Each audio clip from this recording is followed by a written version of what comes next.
Hello to those of you who are still there to watch this video. It's been a very long time, as you can probably tell by the length of my hair, which is drastically different from the last couple of videos that I have uploaded on this channel. It has been a whole year since I last worked at all, and a year and a half since I first started experiencing some severe mental health issues. I know that I have alluded to these things on Twitter and in past videos before.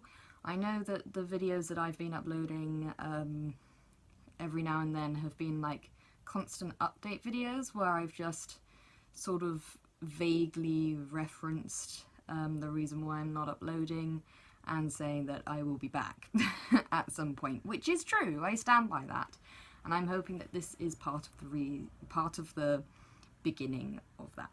I also have a blankie because 90% of the time at the moment I am in a blankie or have some sort of blankie around me. So here I want to explain fully what's been going on, only because now I feel like I'm in a position where I'm comfortable enough to talk about it and share it with you guys, because I know that some of you, I mean a lot of people don't care, but I know that some of you want to know. I am sharing this because there are people that want to know, there are people that this could help, and also for myself, I find it very helpful to document things. YouTube is definitely something that I can use, and it's just having the confidence to do it, and I haven't had the confidence until now.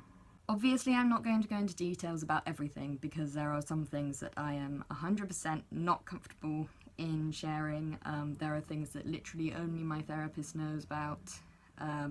You know, it's still very much early days in the recovery period, and I think that some people that know me can guess things, and I don't want anyone to be guessing anything or doing anything about things that they may have guessed.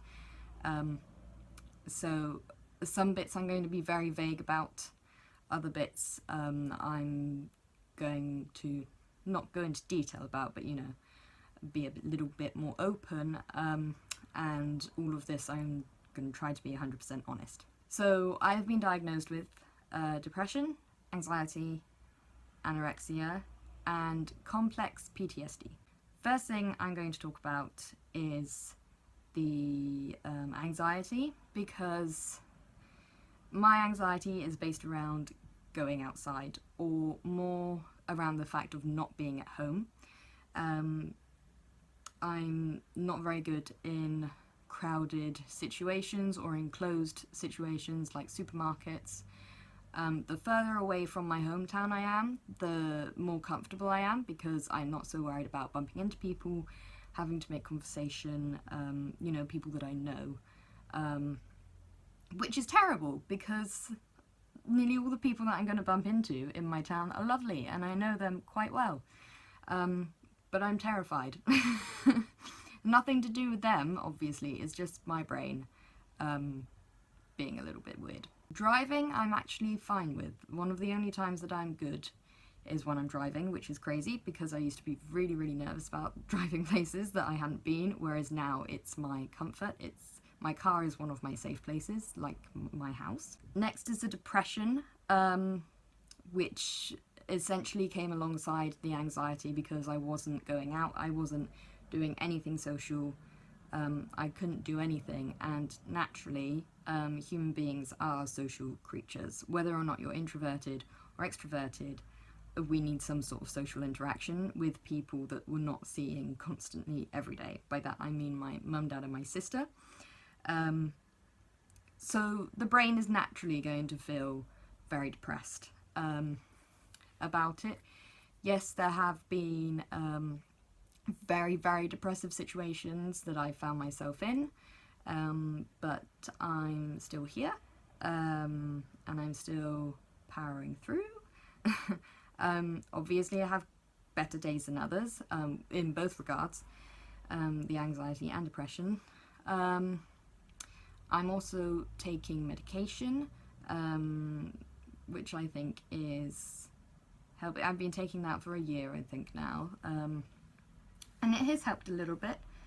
I think, in all honesty, I think it's helped with the depression a bit. Next thing I'm going to address is the anorexia. I know that there's, like all things, there's a lot of different forms of anorexia.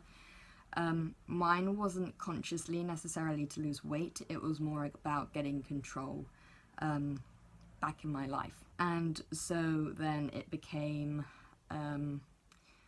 if I am going out somehow, I do go out in the evenings or late at night with my two good friends. They know quite a lot about things. They're the only people that do, along with my boyfriend and my therapist, 4 people. And they're incredibly supportive and lovely. However, a lot of the time if I'm going out or doing something social, I cannot eat because I feel too anxious to do so. So it's kind of related itself to the anxiety, and everything, a lot of these things are really, really related, especially a lot of things that spread from anxiety, so OCD, anorexia, bulimia, a lot of these things are sort of connected. I'm not going into any detail about the anorexia because even though if it's helpful information, I know from experience that other people going through a similar thing will take tips, even if there aren't meant to be tips in the video, and use them. Their mind will take them and use them as a tool. One thing that is quite interesting, which I didn't know about and I wish that I had known about, is being in recovery from anorexia, which I've been back and forth from for quite a while now. I might do a separate video on that if people would find it helpful. I don't mind talking about that, and it's definitely information that I wish that I had known beforehand. The last thing is the thing that ties everything together, which is the complex PTSD. Now, this is interesting because I didn't even know that it was a thing. It's different to regular PTSD, which is of course experienced by ex-soldiers, etc., people that have had trauma through war and things like that. Just because complex PTSD has the word complex in it, that doesn't by any means mean that it's worse than normal PTSD or more severe. It's just, all it means is the word complex means that there's other emotions involved. That's all that it means. And I think it also means it's in relation to trauma that's been experienced over a long period of time. Whereas PTSD with soldiers, I think, is more reference to sudden trauma that people are thrown into. They experience it for a bit, and then they have severe repercussions afterwards. I think that's a difference. Don't quote me on that. Also, I'm not a therapist or anything. I'm not claiming to be a therapist. I'm just saying what I know from my experiences with things. So the complex PTSD is related to obviously a trauma that I went through, and this is what I'm not going to go into detail about or even speak about in any detail. I'm not ready for people to know yet, if I'll ever be ready for people to know. This is what sparked everything else. I didn't realise that this is what sparked everything else until 6 months into suffering. Just because our brain is a very funny thing and very clever, so a lot of symptoms that people might experience with complex PTSD, flashbacks, dissociation.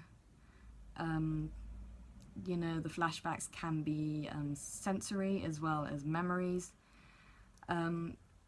Things that really aren't very nice and similar to regular PTSD. You know, people that have experienced not nice things in their childhood might be diagnosed with this later on. That doesn't apply to me, but that's just an example. And it's really important to try to see someone to help you acknowledge that it's an issue, because you might not even realise. Because I didn't, and I was suffering from all these things, and I was like, what the hell is going on? I have no idea. Literally had no idea. Which is weird, because you might think, oh, well, it was a trauma, how could you forget that? And I think exactly the same. But you do, because your brain thinks, that's too bad for me to process right now, I'm going to file that away for later. And so it's not there. But in order to fully recover from other things that it's caused, I don't think you can ever, I wouldn't say recover from PTSD, but you work things out and you learn to move past it. I think it's a lot about acceptance and acknowledging the things that have happened, and you know, acknowledging it, getting it out there, and then thinking, that's dealt with now. I don't need to think about that anymore. That happened, it's dealt with, it can go. It's a very long process, I think, and a very important one, because some people live with it for years and years and years and years, with both cases, complex and normal. And it's very important to get it seen to for you as a person. You need to work through it with someone, or you need someone else to help you bring it to light, and then your brain will go, aha, that's what it is, that's what it was, oh my god, how did I forget that? I might do another